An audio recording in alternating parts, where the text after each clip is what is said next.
If you think that Republican legislatures around the country passing laws allowing people to openly carry handguns and rifles anywhere and everywhere is sending us back to the Old West, you're wrong.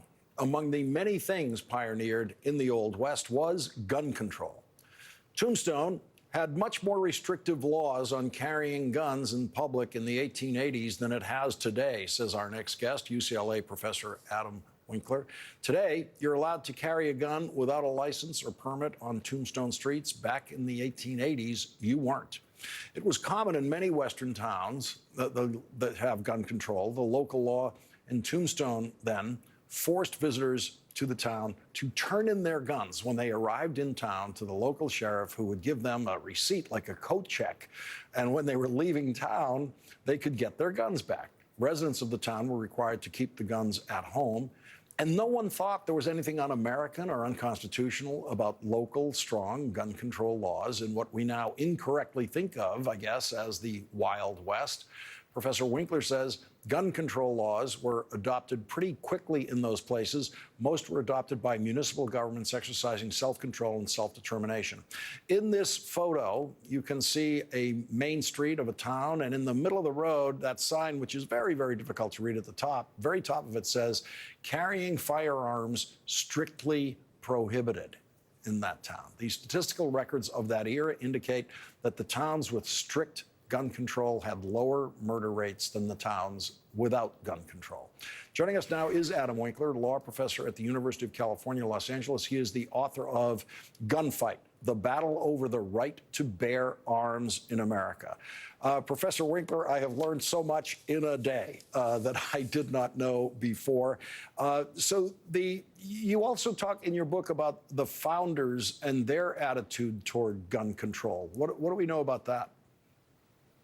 Well, we know that the founders did have gun control. They barred large portions of the population from possessing guns, including people who were enslaved, also free blacks, and even white men who opposed the revolution.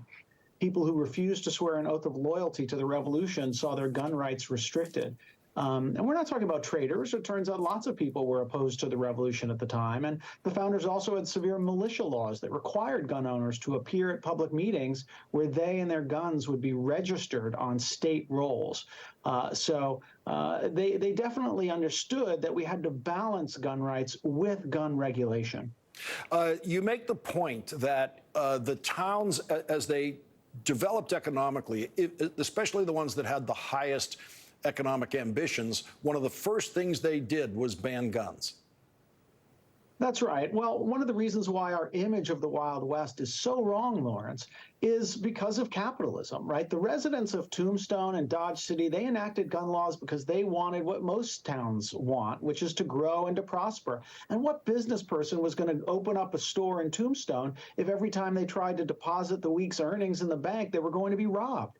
Small towns on the edge of civilization wanted to become cities filled with civilized people and attract the right people to their communities. But once the frontier was closed, the goal of economic development led boosters of those towns to romanticize their supposedly violent past to attract tourists. That's why if you go to Tombstone today, Lawrence, you'll see a reenactment of the shootout at the OK Corral about 7 times a day.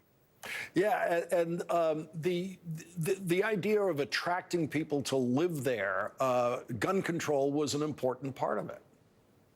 Absolutely. Look, we're not saying that guns weren't popular in the Wild West. If you were out there in the frontier going from town to town where there was no law enforcement, there were savage animals and maybe hostile bad guys, you needed firearms to protect yourself. But when you came into the towns, the Dodge Cities, the Tombstones, you had to check your guns. That's where the civilized people were, and you couldn't carry your guns around those places. And gun violence was pretty low in those towns. It turns out there wasn't much of a need to get out of Dodge. And I read today that the shootout at the OK Corral was actually the enforcement of gun control.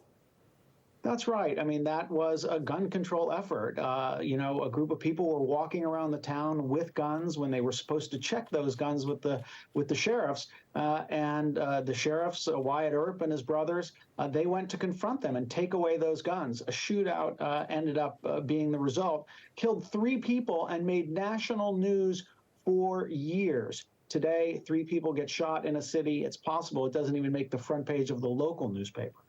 Professor Adam Winkler, thank you very much for joining us tonight and enlightening us.